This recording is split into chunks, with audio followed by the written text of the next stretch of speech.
Summoner name is Keen. I'm a junior at UTD. My summoner name is Bucksack. My summoner name is CC Dean. My name is Faith. I'm Evan Lawson, or Evan RL in game.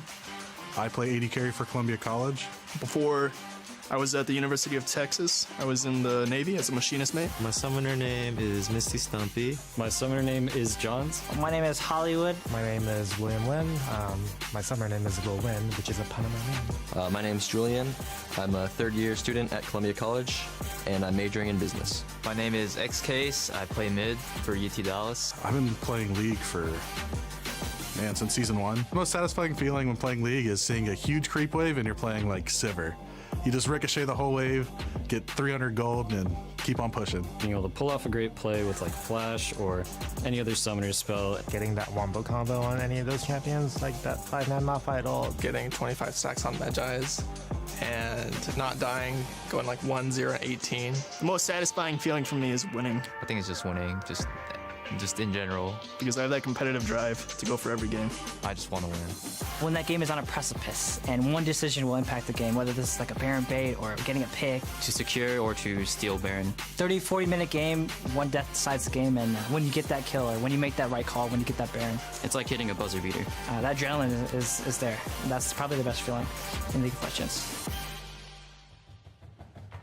Some great feeling moments. What do you got, Zyrene? What's your favorite moment? My favorite moment is when somebody on my team or the enemy team talks shit about me, and then I beat them or I carry them over the finish line. There you go. For me, it's when somebody takes the lantern. Great. Ooh. Welcome back for Game 2 of UT Dallas versus Columbia College. It is going to be Columbia College on the blue side to start things off. And a few names we've got to talk about out of that Game 1. Stumpy and Julian. And we will start with Stumpy and his Yasuo. Yeah, the Yasuo. I was not expecting that one to come out. And the fact that he was playing it pretty much effortlessly. It looked so fluid. It actually blew my mind. He was up in levels. He was up in pressure. He knew how and when to TP appropriately. And then we saw he was actually one of the big factors that put pressure on the enemy team, that put pressure on UT Dallas to go for the Baron, because you can't answer him in the side lane, and he's just going to go ahead and take the base, and they got to have their cake and eat it too because Stumpy was doing so well. And no blockers, no excuses for this guy playing with one full hand, and has named himself Stumpy, as you can see, has the finger on the other hand, the appendage to continuously play and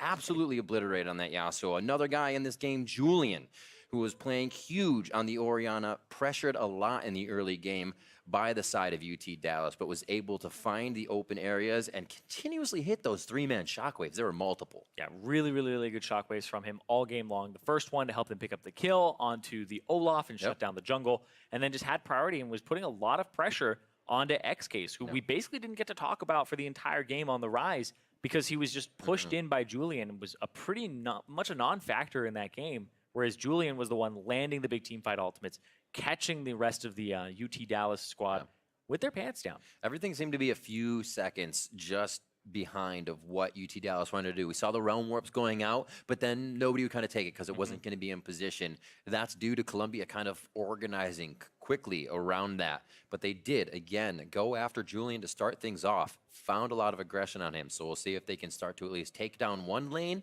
or at least temper the fact that every lane had a CS lead coming out of that game for Columbia. Yeah, that's one where Evan RL and Dean, they pretty much got to take care of business on the bottom side.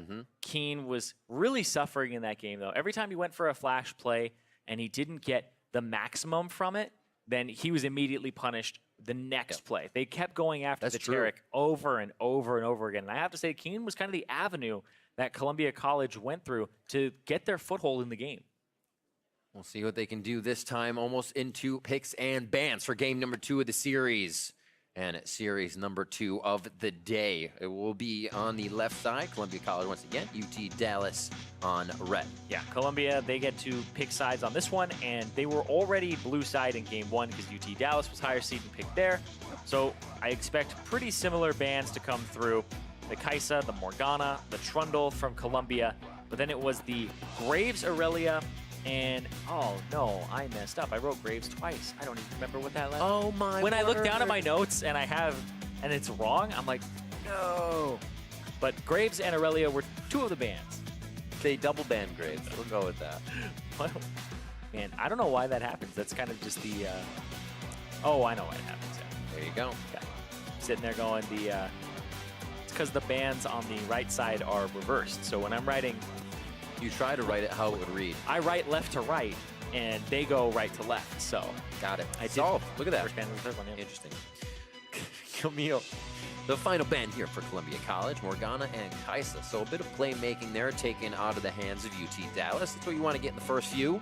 Or you want to target somebody like Dean on that Rakan, Aurelia, for possibly Julian. And the Yasuo actually gets the hit. Taken out. Yeah, it was the Rakan and the Graves that were banned. So they banned the Rakan again. The Graves is traded out because you also have Trundle still up now. So Graves and Trundle both up here. And they just still they still decide to pick up the Varus. Seems like Evan RL really prioritizes that champion. Even though things like Caitlyn are up, Ezreal just really wants that for the bottom lane. Yep. A lot of pressure from this champion. He did take teleport last time and it worked. But okay. Gets left up, and that might change their jungler here for Bucksack now as well. So I actually feel like Bucksack will play Graves here. Almost undoubtedly in my mind. Right. Because everything else kind of sucks against Trundle. Graves is really good against it. And like I said, back on RMU, Bucksack was the AD carry, Evan RL was the support. And Evan RL got to go back to AD carry here. And Bucksack, an AD carry player playing Graves jungle, he should feel right at home on this champion. And it's also really good in the matchup. But the Skarner would be really good for the team, but if he wants to go for it, I'm not going to doubt him on it. The Graves is up. It's a good champion into the Trundle in the matchup, but he may just want to match it and try to go for some picks. Might be a pick composition, so it looks like him starting to form out. Absolutely. Maybe not liking seeing that Braum. You can sting somebody through the shield anyways. Pull him right back. Yeah, interesting, because Graves constantly banned today, seen as that top-tier jungler alongside the Trundle, and now you just give more resistances, more kind of counterplay for the Trundle to actually exploit. I was expecting a less tanky composition on the side of Columbia to, kind of not give the Trundle what he wants. Found Tom on the bench a few times, but now he actually gets a little play in the game here. It's going to be Stumpy's support for Dean this time around. No Ornn coming through here. We've seen that a lot in the first picks. This might be the first game we don't see him. 11 seconds left for UT Dallas here as we're into phase 2 of the bans. Potentially a Singed ban, Cassiopeia ban was what UT Dallas went with last time. The Rise, okay, interesting that they would ban that away. You see different coach on stage this time. This is Nicholas. Last time it was Too Serious. So they've swapped out the coaches on UT Dallas. So I would assume it's a slightly different pick ban philosophy between them. That Ezreal does get picked up. He has actually seen himself on the ban list quite a few times today with his potent Pokeballs. Ornn, there is actually the Ornn ban. So he stays 100%, but now he's got a ban in there. Orianna taken away from Julian. I feel like that's a very good ban to put against him. Orianna, just as you flow from game to game playing her, it feels so good, and you can just dance around your opponents, especially Vladimir. So they take that away as well, so the extended fight doesn't go in the favor of UT Dallas. What do we have here for phase 2 of picks? And remember, this is a matchup in the mid lane where both these guys really respect each other. Julian was the top of Challenger, #1 for a while. In X case, he was somebody who kind of got a tip of the hat from Julian saying he is quite good. I do have to respect him. So I don't know if UT Dallas will actually wait for the final pick to be their mid laner. Yep, there they go. Mundo. So one thing about Mundo is this is the patch on 8.9 where his ultimate got incredibly buffed. I was actually looking through the patch notes again because I'd kind of forgotten like what had happened before the Scuttle patch. A bit ago. And I was like, wait a second. Yeah, this is the patch where Dr. Mundo's ultimate went from giving him 40, 50, 60% maximum health to giving him 50, 75, 100% maximum health. So you have to have grievous wounds when you fight Mundo, or else he's just absurdly powerful. Yeah. It's weird, because like 100% is maximum health, and you're building HP there too. So we'll see what happens, but it could HP versus HP. Okay. Interesting. And it could be a Mundo jungle, but I assume it's Trundle going into the jungle. Or he'd be against the Fiora. Yeah, Trundle versus Fiora. Rough matchup for everybody except for probably Aurelia, I guess. There's the Azir. Unless they swap that. Fiora or Scion goes to a different spot, but I feel like, yeah, it's going to be for Julian on the Scion. Yeah. Azir. X-Case gets locked in there, so they have a good amount of objective fighting or just overall kind of staying in a group. Looking at the Columbia composition, you could stay pretty grouped up. You're going to have a few people diving you, but a great comp for Azir to push away if they do try to get deep on the line. Yeah, a lot of split pushing here for Columbia University, and UT Dallas, they're actually swapping a little bit back and forth, trying to play the games. 20 seconds. 8 seconds left. 20 seconds when you do have to lock it in. But the Azir versus the Scion, this really sucks for Azir because once the Banner of Command is actually purchased, you do no damage to the cannon minion or whatever's bannered up when you have a soldier out. You actually have to walk, you have to wait for your soldier to despawn, and then you auto-attack it. So having soldiers out is actually counterintuitive because you do 0 damage when you hit it with soldiers. But you actually do like 50 every time you like poke it. Feels bad, man. The coaches will head off as they leave their players with the last words of encouragement, and now it is up to them. Hashtag CC win for Columbia College, hashtag UTD win for UT Dallas. And we'll see who can actually get this matchup. Everybody getting prepared, making sure it feels comfortable. It's always one thing I have given credit to professional players is you're not playing at home. This is a different setup that always changes a little bit. And it's hard to get to that top level of play, but these guys are making it happen, and they're finding a way to do that. Big difference between playing at home on your comfortable setup and playing on the stage. Not just the lights and all of that, but the crowd in front of people on stream. Yeah. And the fact that it's a little unusual. Maybe the monitor is a little different. Every excuse comes through. It's true. It can throw you off. The lights are in my eyes. But you got to learn to handle it. That's because you won, son. It's like, where are you going with this? But yeah, triple teleport for Columbia College. And then there's only 2 on the side of UTD. But it is double teleport in the bottom lane. I assume that's why the Ezreal was picked up as an answer to the Varus, because he's also somebody who could take teleport and not just worry about the bottom lane being this lane where TP is lopsided. Will win, looking to... in order to get there, he needs to buy items. He will buy items. There's got to be a return on investment here. He is corporate mundo. He knows what he's doing. There has to be some type of, logical and statistics that he's working here. He's going to have to ask Julian, the business major, for some advice on that one. If he goes back and buys something crazy. I mean, if Fiora does percent HP true damage, buying HP means nothing. So Q doesn't scale off anything either. It's their HP. In fact, he's actually hurting himself less per Q. That's true. Look at that. And then he'll get minions, and he can refund it all if he can kill him. Yeah, his Q, it throws it out. It's doing 50 health. Oh, flat right there. Okay. I'd love to know what Stumpy's thinking right now. He's like, he doesn't have items. Yeah. Is he trying? He's actually hitting a lot of those cleavers. He That's is. quite annoying. Old Fiora wouldn't care. She'd be like, I'm just going to heal. Let me attack some things. I'm healed. Good. Perfect. That's going to be annoying, though. Doran start to nothing for the top lane. A quick back and forth as a triple soldier tap. X-Case causes a chug of potions here, but it should just be a Slayer's Roar from Julian over and over. I was going to say it could be annoying for X-Case, but he's doing quite fine. And did he notice? He noticed. And that's the type of thing where we were talking about, be the best player at home. Best player at home. Well, it really does suck. So it's like, everybody's done it. No, nothing extra. And especially when you get in that situation, you just go, what can I do about it? Like, obviously the nerves might be getting to him a little bit, but that stuff happens, right? It just kind of shows like you aren't completely in it or something in the last game is affecting you, but yeah, a little bit of tilt there for sure. So something to keep track of. May play for nothing, but that teleport is up for Stumpy. A very early play could come into effect for him.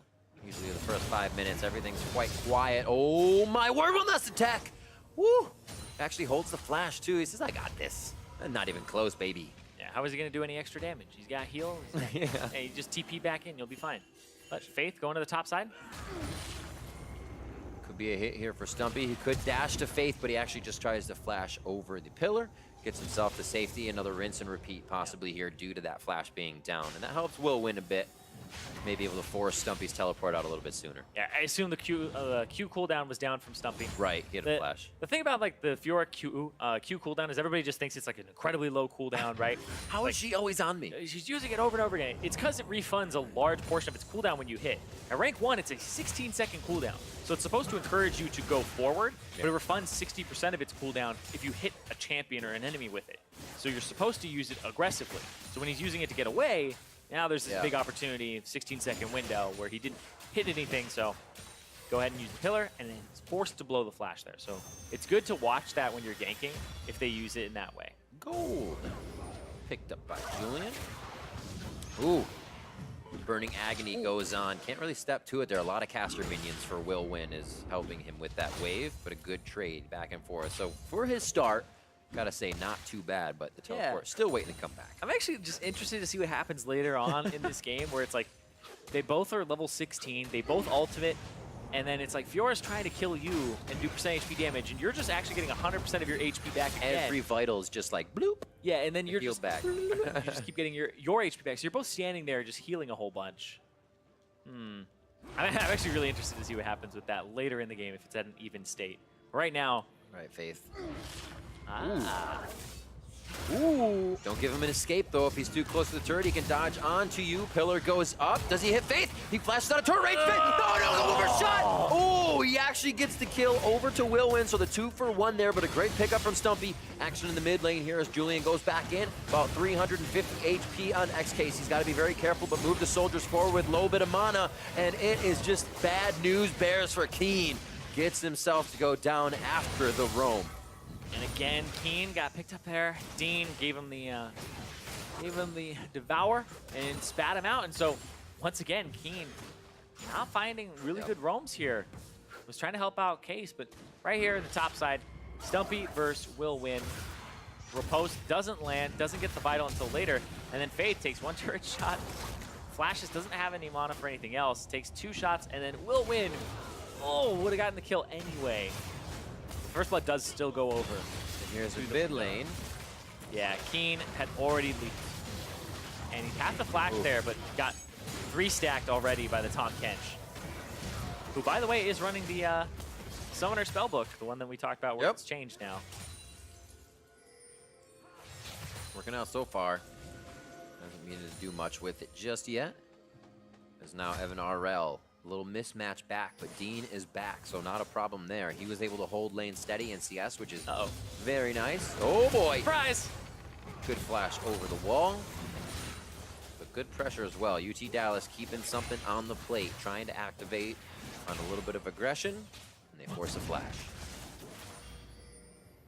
But it's good to get that flash out. The Tom Kench not mobile at all, and Keen didn't use his flash previously and still die or anything like that, so it won't be kind of a repeat of what happened in the last game. But now on the top side, we see Stumpy is a bit behind in CS. Will Win will have the TP up sooner, and he has the Bramble Vest, so you won't heal as much as the Fiora. That's kind of like the item that you need as a tank up against Fiora as soon as possible. You need the Bramble Vest to cut her healing, because it just makes her trade so oppressive. So how fast does Columbia get Grievous Wounds then in the fight? We'll have to look at that in a second. Faith coming up. It's going to be a pillar for a Dean. He should have great health and an easy save here if Evan RL gets into trouble. They play that nice methodical.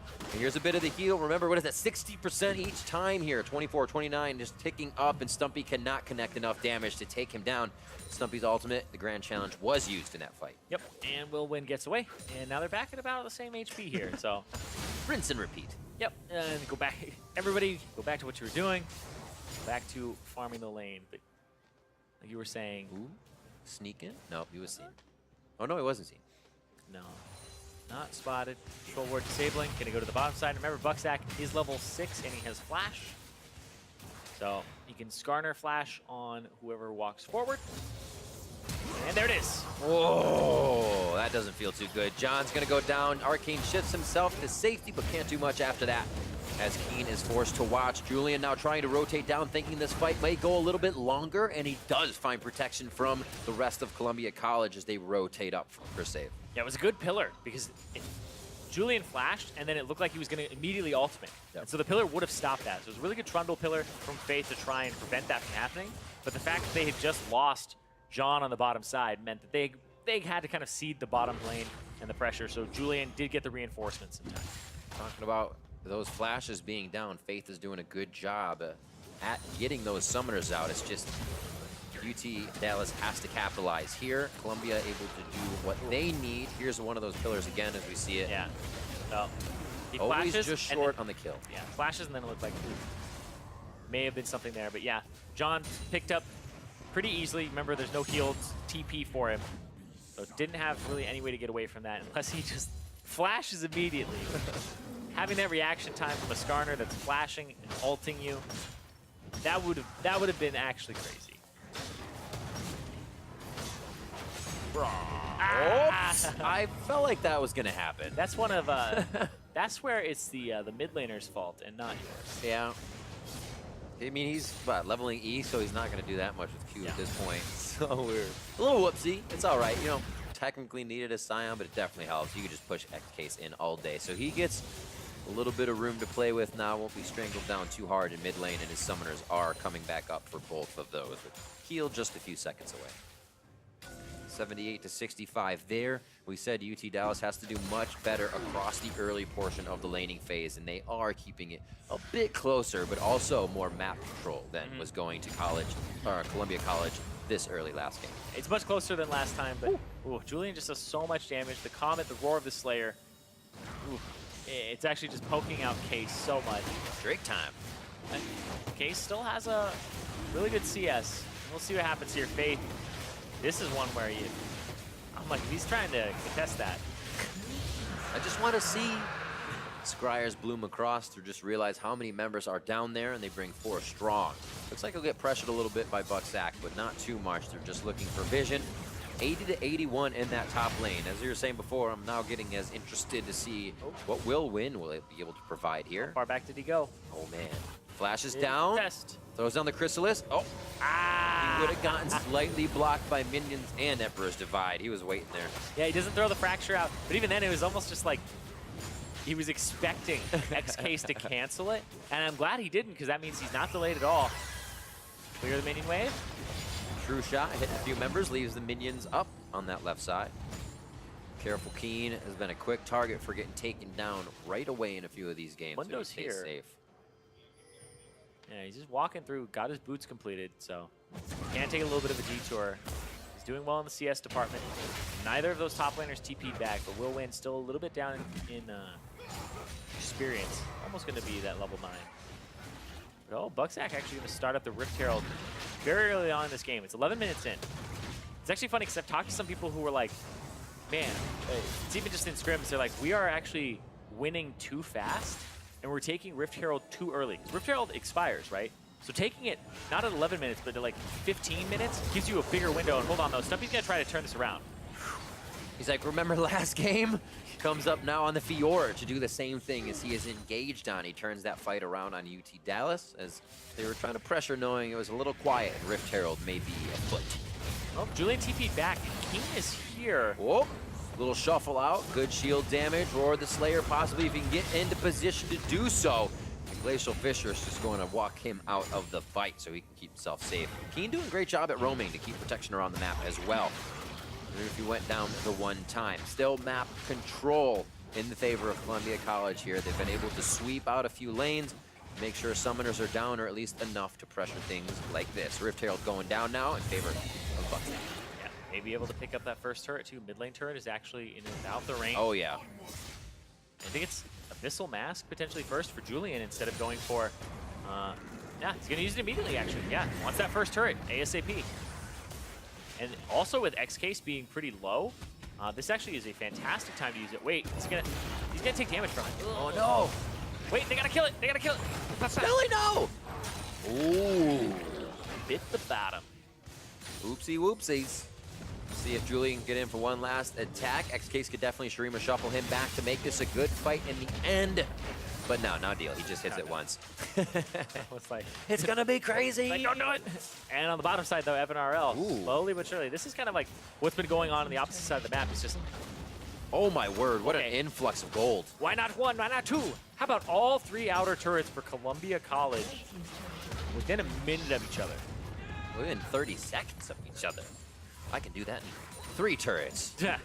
That was so fast, though, because that's a huge influx of gold. They're going to want to back, and then they're going to want to go for lane assignments and deeper wards. You can see everybody's recalling at exactly the same time here. Core items popping up, too. Yep. You're seeing the Banner of Command pop in the inventory, the Rage Blade. Pretty much first completions here. I think it might also be, will it be a Black Cleaver here on the top side immediately? Stinging. Oh, it'll be a Trinity Force. Piecing things together. Nice. Might not need too much more gold for that, considering what's been happening as well. So it's going to be a quick minion wave. He has the teleport to make it happen after he backs to get that and start a big fight here. Yeah, and so now it's the 1-3-1 because you have 2 TPs. Julian's is down, but he gets to shove a side lane with Banner of Command that nobody else has, so you can't answer a banner with a banner here. And so you have the Scion pushing the side lane, you have Stumpy getting CS on the top side, and then you have Evan RL and Dean kind of holding mid up against a wave clear mid laner. And that's kind of the thing you always have to worry about when you're up against, or you're the team with a Scion, is that your team has no wave clear, right? You don't have like Orianna, you don't have very easy access to AP wave clear, Talia, and whatnot, no control mage. So you have to worry and find creative ways about pushing the map forward without that. And that usually relies on split pushing. So we're seeing the 1-3-1 come out here, or I guess the 1-2-1, and then Bucksack is just kind of going around in the jungle. But they're gonna have to slowly de-ward these areas, and there you go, there's kind of the pivot to the side. The double attack, I like this. It's like the slow wombo combo. Almost get that one to work. Kind of danced out there by Will Win as he gets himself to safety with a flash, but now all that pressure to the bot side with the Baroned up minion, Zyrene, and they are looking for blood. Yeah, the Tom Kench ultimate, that's a creative way to start opening up the map and pivot to one of the side lanes. Right there, Will Win had used the ultimate previously. Good focus from Evan RL, just shots to the turret as Keen blocks a few of those out, and they finally get into position, are able to relieve that bottom side pressure. Faith and XCase doing what they can in the mid. These 2- and 3-man teams of UT Dallas working well, but still being pushed ever so slowly. Yeah, and even though it's not like a crushing victory where it's like they're constantly winning team fights back to back, or like the game looks like it's in an unwinnable state for UT Dallas, it will feel that way because Columbia College are winning all 3 lanes. When you're like looking at the opponent across the rift, right? It's like mid lane, oh, you're down in CS, up, top lane is now up substantially in CS for Stumpy. And remember that last game was 21.5 minutes. That was a blitz of a game there where they were able to take out just UT 6 minutes from now. So fast. 6 minutes from now, that game was inside the base of UT Dallas. It was the acceleration. College. Yep. The acceleration in which they played the game. So once they had that outer ring of turrets, it looks like Columbia College really had to push the pace of the game. The Mountain Drake is about to come up, and this will be another point where they can go for a fight or go for a split push. Well, with the series not being over, UT Dallas definitely still having a chance to come back, but Columbia College looking very good, and other teams definitely might need to make note of that early game play they are so good at, what champions can really tackle that pressure for them. And it looks like it might be a bottom lane focus after this. That turret is almost down on the tier 2. It'll be a 4-man strong mid push, and then you'll have the Fiora on the side lane here with the Trinity Force just completed for Stumpy. A lot of pink wards as well for Columbia College, meaning they want to move those forward, be able to protect them, even just fight over a single ward since they know they're stronger. Faith waiting in the wings, one of those pillars that could get a flash, that could mean something else for XCase and Johns to finish a kill here. And we still haven't seen Will Win kind of an extended fight. We haven't seen that Mundo really be a boss in these fights. So we'll have to see a 5v5. I mean, even if Columbia College allows it, they've been fighting quick and taking out a few members to move on. Yeah, the Mundo is going to need a lot of levels. Like I'm talking like level 16 when he has that upgraded ultimate. Right. 2 levels down right now. It's going to take time. Right. He's going to need some items too on top of it, and he's behind in that curve. So Stumpy is in a fantastic spot again, doing incredibly well. Evan RL has also been a very big silent performer here. He hasn't had to do anything fancy, but he's been consistent in these last 2 games in terms of getting that turret and applying pressure. And Stumpy, he's going to take the turret, and he's going to give Will Win a little bit of smack on the way out. Also, Stumpy, the first guy, 2 games in a row. Yasuo, Fiora, we've been seeing as we are on 8-9. A lot of the tanks still in the top lane. But he says, give me aggression. Give me that kill still. I want to fight in my top lane. And he's taking those champions up there. Love it. Hasn't even really needed that much help. We haven't seen too much Bucksack towards the top lane. But Stumpy now towards the top lane is the rest of the team. 3's a crowd here for XCase. Bucksack's going to join as well as UT Dallas tries to sort themselves out. A nice job defending this top side turret as mid is going to be pushed out by Johns here as well. They seem to be organizing a bit more, but it's Stumpy continuing to work that pressure, and that's what Columbia is happy with letting happen right now. Yeah, good side lane split pusher here. When I'm looking at the champions that he typically likes to play, his most played is Gnar and then GP, and then he also has things like the Camille and the Yasuo and all that. But it's mostly a lot of split pushing champions when I look at it. The GP likes to be left alone and have stuff happen on the other side of the map. And then even the Gnar is most played this split. Because it goes from Gnar 7 games, GP 6 games, to Camille at 2 in terms of the regular season for him. So there's a big drop off, and he really likes having control of the side lane and having the winning matchup in the split push. And it seems to be where he thrives the most because he's been able to actually get a lot of space for his team and kind of clean up some of the jobs that they start, like that turret, right? Able to win these one-on-ones, still 2 levels up, massive CS advantage for him, approaching that 50 mark. Miramana finished up for Johns, a little bit of a power spike for him. Nasher's Tooth is there with a few other items around the map. Will win if he can get in with the Sunfire Cape to start. You're getting some burning agony damage down as well. It's got to be quick though. Bucksack is coming in and hitting these stingers, able to take out a target immediately. There's almost not enough time for this damage to come through here from UT Dallas. Yeah, and the fact that Stumpy, he's 2 levels up, but he's also 2,000 gold up already, and he's the most gold in the game. For Fiora, that's like 10,000 damage. Yeah. Or 10,000 gold, sorry. But it just means everything. It's funny because like he's not even like flipped to the top side of the map. They're keeping him on the bottom side so that they can make plays and push both mid and top here with Columbia College split push, and then go for the Baron afterwards. So they're keeping their teleport, or one of their teleports, as far away as possible because he's winning that one-on-one. And this Case might be dead. Oh, Abyssal Voyage into Case, throws the soldiers forward, can shuffle, but he gets the Emperor's Divide back.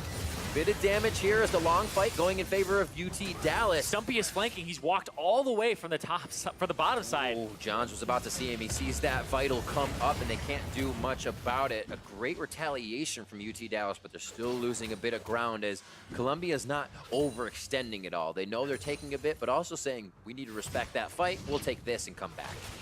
And they got that top tier 2 turret off of that, so they went aggressive. And then they didn't really blow any summoner spells on either side, but they still walked away with the prize with the turret. And a lot of teams will be really kind of apprehensive about going for that type of dive or overcommitting to it. And it just looked like they went for one that was a little bit slow. They got the Skarner Sting on the side. Granted, no kills went through, but they still did get the objective, which I think is fantastic and showing that they are not afraid to push the pace of the game, which is why the last one ended in 21 minutes. 21 and a half minutes, and this one is about to approach that, but this lead, 5,000, and they're still working with it across the map, trying to spread UTD very thin. What was it, Stumpy who said that? I love when games hit that precipice, and we can make the plays while it's getting to that point for them. They make it happen so early. You put the other team and balance them on a knife's edge right away. Does not look like it is very safe for UT Dallas at this point, with Stumpy continuously pushing in just outside the turret. Willwin tries to block that off. Quick game of Blast Cone here between Faith and Julian as their jungle is just being lost to vision at this point. Baron is up, but at this point we said it is the previous patch, a very healthy Baron and a possibility for UT to come back if it is not in full possession of Columbia. Yeah, and Columbia, you see they're taking their sweet time with actually starting up the Baron and kind of flirting with the idea of it. Stumpy, I think he might back for the Ravenous Hydra now because he has the gold for it. And the difference is he's going to heal way more when he has that item. And he can actually go for more turret dives. And so instead of just keeping the pressure on with the items he has, he's going to back, kind of reset, and then go back to where he was so that he can actually just go for those dives instead of kind of just sitting around and accomplishing nothing. He might actually go for Infernal by himself too, so his team doesn't have to move. How's that TP? Why not? They have 2 behind the pit, 1 in the pit for a good entry. Also 1 at red, which would be a huge entry. He doesn't have home guards coming out of base. As he is on the map. Why not Raptors? Yeah, a little bit more. Well, that's the thing is top laners that are still pushing. Love Raptors? They love taking camps. Julian did flash there. I didn't see if that was for... He saw a ghost or something? Is it a ghost? I think it was a ward. Anyway. Mountain and 2 Infernals. Even more powerful now on the side of Columbia. Faith, everybody kind of walk in. That's all it takes. Trying to ward, trying to get vision. They heard Dragon go down. That possibly means there aren't as many members on the top side of the map, but it was, as you said, only Stumpy. Exactly. Stumpy was the one who was soloing it, has the Ravenous Hydra, and now you're seeing Will win. He's being pulled to this. This will be a 4-on-4 in the pit. Then Stumpy will have the option to TP in or take the turret. And it looks like he's pinging into the base, so that means Columbia's gonna say, hey, let's yo-yo this aggression in and out. Make them want the fight, peel back so they can't take the fight. And that's exactly what they're doing. Julian being the forefront of this. In and out, that's all they needed. The pressure has been gained, and now he's gonna get the inhibitor turret. Keen wants to keep vision to make sure they just can't back or get a quick TP in to help their teammate, but it's not gonna matter. Stumpy's on that inhibitor, and he's going to take it down regardless. And he's out. Wow, and there was a minion there too to get the lower cooldown. You can see Will win. Speed. Already used the ultimate to try and get the speed. He gets out. Stumpy. Absolutely crazy play, and just being the perfect nuisance in the side lane. Sometimes you'll see a team be okay with that advantage they have. That split pusher starts coming to fights because he wants to kill, and you lose that vision of what you need to do. They're keeping the split push, and I'm sure Dallas is tearing their hair out right now trying to deal with him. And this is actually, in my experience, one of the hardest things to play against. It is. He just took 2 camps in the bottom side jungle as well. He took the blue buff, he took the Gromp. That puts the jungler behind so that Faith is going to have less gold available to him. It's going to put you further ahead, and you're actually just taking resources from your opponent. And I love that. He's almost doubling up. He's almost at that 100 CS per minute, or sorry, 100 CS above his lane opponent mark. He's already above that 10 per minute mark, and the highest in the game currently. I should say doubling up. He's doubling down on everything, taking extras and coming back for thirds, if you will. 4-1 in a much lower kill game. More worked around the map here for Columbia College. TP from Julian to get back to that Baron, and that's going to be the TP from Will Win, yep. Going in. They'll take a bit of mid control.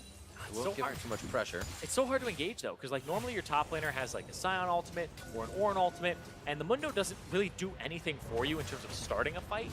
And it's really kind of just like it's on the Braum or a Pillar or even X-Case to make like a big play, but those are much less reliable than these teamfight ultimates. You can see Julian. Ruh-roh. Julian not in a good spot. 5 members tagging on that. Actually, X-Case didn't get a hand in that. Look at Stumpy. Huge. Look at Stumpy. Look at Evan RL. He's going to TP there. The double TP is going to come through. Get into the base. Evan RL's in. We remember this is actually what happened last game. Evan RL teleported into a Stumpy. Absolutely deletes Johns. They thought they had the fight at Baron, but Columbia, they're going to look to be facing off against Illinois in the next movement of the bracket, and Columbia College will take down UT Dallas. In a 2-0, that was so fast. Less than an hour of game time. Less than 50 minutes of game time between the 2 games. That's that moment. That's the precipice. We got there. I don't even climbed the mountain. That was like taking an elevator to the top. Yeah, we did so quickly, and we were like, oh, we're there already. Insanely well done there. Holy moly. Especially by Stumpy. That game had 8 kills in it total. That was a fast game in terms of game time, and they exploited all of the advantages they had on the map. 47-40, basically, rounding up a little bit on the time it took for those 2 games. Absolutely stellar here from Columbia College, coming in as the 5th seed against the 4th. We said it would be a closer game, but they are showing that they need to be a little bit higher with that pressure and using the composition the way they did. Yeah, and Columbia, now they face off against Illinois on Saturday. Yep. And that means that they are going up against people that took out Maryville, the team that beat them. Columbia said we need to take down Maryville to meet UC Irvine in this event. Well, they have a different opponent ahead of them. I was actually expecting pretty much that. I was expecting, exactly. A lot of people were. I'm expecting Irvine to potentially make the finals. I was expecting Columbia versus Maryville. But now it's completely different. It's Maryville out, Illinois in, and now it's that opponent going up against Columbia, who looks very, very strong, because I loved what they did. That was a chokehold. That's the catch-22 kind of play, where you control Baron with vision because you're ahead, and then your side laner, your split pusher, is also ahead, and he's slowly but surely taking objectives. So if you go to him, you're going to lose the Baron. Yeah. If you try to ward the Baron, you get caught, you're going to lose your base. So that type of situation, and here it is. Beautifully That's what done. you're talking about right here. Because people are running around level 12, level 14. They're going after Julian. You could have a TP in from Stumpy, but Stumpy is saying, no, we need to just delay. And Evan RL gets out into a safe spot, and then they're just going to try to make sure that they can't actually get Stop there the and interrupt backs. it. And then Stumpy's in position and goes, all right, John, Oh, boom, good shot. boom. Gets him with the vital, gets him on the flip side of it, and then takes him out. Johns didn't even have a chance to really react to that. That was the flash. That was the E. He tried to get away, but Stumpy was like, no, you can't do that. And he TP's away at the end. Incredible. And you can kind of see the comparison to, yeah, Columbia was in the lead, but UT Dallas always having a few things to try and poke their head in there, trying to get themselves into the lead. But what I'd say team play from Columbia College, because we saw Stumpy doing a lot. His 1v1 plays and just solo play altogether was great. But I have to give a lot of credit to his team for holding that pressure and in and out so much that they didn't lose anybody when they were losing flashes so much to those pillars, to coming in and trying to be caught by Faith. Yeah, Stumpy is like the type of player that I love to have on my team because he's a player that when you give him a gank, he knows exactly how to take that gank and just win the game with it and become this pressure point where you don't need to keep ganking for him on a side lane because he knows how to deny farm and he's playing it appropriately. And I really loved seeing that from him because this is a player that hasn't been on my radar at all in the past, but now he's stepping up as this enormous carry top laner, and he could be a gigantic force that you have to watch out for, because I thought originally it was just Julian, and then you have some of that power from Evan RL who's going to be consistent, but now if you have Stumpy in the top lane, this is a team that's looking very powerful. And they make very few mistakes. We saw a lot of times where they would gain an advantage and not push themselves. The top turrets, as they took a second tier, they'd say, we could dive a little bit more on that 200 health guy, but we're good. His flash is down. We come back stronger. We have item caps again. Let's just rinse and repeat. Yeah, and like you said, they're not making a lot of mistakes, but they're also being very aggressive with how they push the game out. It's true. This is a team that seems like they don't want fast games. They don't want to win slowly. They want to win just constantly pushing the game tempo, and they don't want to give you a chance to get back into the game or have something where you outscale them, right? Because the Azir will get to a point where he can definitely dictate team fights. The Ezreal will have double tier online. Sure, you scale, but they were like, no, we're going to end these games right quick as soon as we get an advantage. And that's kind of the difference between them and what we saw from Maryville. Absolutely. I'm going to have an interview in just a few moments with a player on stage. So to hear more about that victory, let's send it back to Avali and the Columbia College top laner. Thanks, guys. Stumpy, we heard the casters just talking about you and your victory on such a clean series. What an ending to that game 2. And your Yasuo plays in game 1 were phenomenal.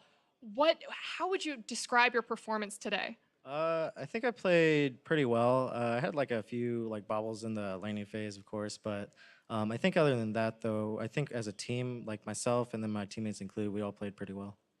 At what point in the series did you know that the victory was yours? Probably after that triple kill in the first game. It's like, that's a pretty big lead for that one. And then the second one where we're just hitting down their Nexus turrets, got the teleport coming in. That's pretty game deciding right there. Now, coming into this weekend and into this tournament, a lot of people were looking for the Maryville UC Irvine finals. But now that Maryville is out of the picture, people are looking at you guys as a potential team to win it all. What do you think of your position? I think if we play as well as we did today and we just focus on our like core concepts that like Coach Drake's been teaching us and having us go over, then I think we'll have like a really good shot at least making it to finals, if not beating UCI. Well, I wish you the best of luck with that. I understand that you're also playing with a disability. Would you like to tell me a little bit about that experience? It definitely, it's made it a lot harder to play certain games, right? So what I've had to do is I've just had to adapt to it kind of, and then just in some games, like you have to try harder, right? You have to like press more keys more with one finger, stuff like that. But it's taught me a lot about like just discipline and like being passionate about something. Like even if you have a disability, as long as you want it, you can get it. Would you mind sharing one of the creative ways that you've learned how to adapt, if any? Well, for League of Legends, like I just have to use the keyboard with one finger basically. But for other games, like first-person shooters, of course, you have to a lot of the time hold down more than one key at the same time. So one of the ways I just come around doing that is I actually adapt a lot of the keys to my mouse, and then I'm able to play that way. Ooh, that's smart. Now, you've been in the collegiate scene for a few years now. Outside of this tournament, do you have any specific goals for yourself and for your future? Definitely finishing my degree. Right now I'm doing CIS, but I think I want to move to game design. And then also Maybe going pro, I guess. Now you have Julian on your team who just experienced scouting grounds last year. Is that a possibility for you? Currently, it's very likely, I would say, yeah. Wonderful. Well, congratulations again on your victory, and I wish you the best of luck in your next match. Back to the State Farm desk. Incredibly confident with his play, and obviously super happy after that victory, a huge part in the victory, and also going to be a factor for these other teams to look at going forward. That guy deserves some bans. Yeah, absolutely. And they already threw bans at him previously. They banned the Camille. You got to think about the Gnar. You got to think about the Yasuo, the Fiora. There's a lot there to consider. And he was on blue side both times. So he potentially had to blind pick, later on if people want to actually try to counter. But I'm excited to see what he does moving forward in this tournament. Interesting stat on him, 9.1 turret damage. 9.1K, I'm sorry, turret damage on the day. The second behind him was 7.2. That was his average. Average turret damage. Over the 2 games, he did 9.1K on average per game to turrets. And the next highest was 7.2K. That's absolutely ridiculous. Really controlling the lane for himself. So with today's games complete, let's check in with the bracket. Defending champions Maryville have been knocked out, which does see Illinois moving on to the semifinals, joined by Columbia with their victory today. Those teams will face off on Saturday at noon. We return tomorrow for more college championships, starting with UC Irvine taking on the squad from the University of Ottawa. Our second match will feature the University of Western Ontario against Maryland, who return to the tournament for a second year in a row now. So definitely have a little bit to prove for themselves, and a very strong team coming in. A lot of teams actually have a lot to prove for themselves. We're talking about Irvine as being this gigantic powerhouse. Last year, they had kind of an untimely departure where they were knocked out even before the top 8, and so they didn't make the bracket stage last year, and now they're coming in with this program behind them with a lot of their facilities and saying this is the time that they're going to try and win it all. And right now, they look poised to win that side of the bracket. It's already been pretty crazy. We said Maryville out as well, 5th taking down 4th, and we'll have to see what continues here in Collegiate Weekend. If this weekend's games have you itching for more League of Legends action, the NA Academy League returns next week, June 14th. This summer split premieres on Thursday at 4 p.m. PST with streams provided by the Academy teams, while Riot Games broadcast returns at 3 p.m. on Friday. It's a little different than last split, so for more information, check out lolesports.com for everything. Now, for myself, Zyrene, and the entire live broadcast crew, thank you for watching, and we'll see you tomorrow for more of the 2018 College Championship. Good night.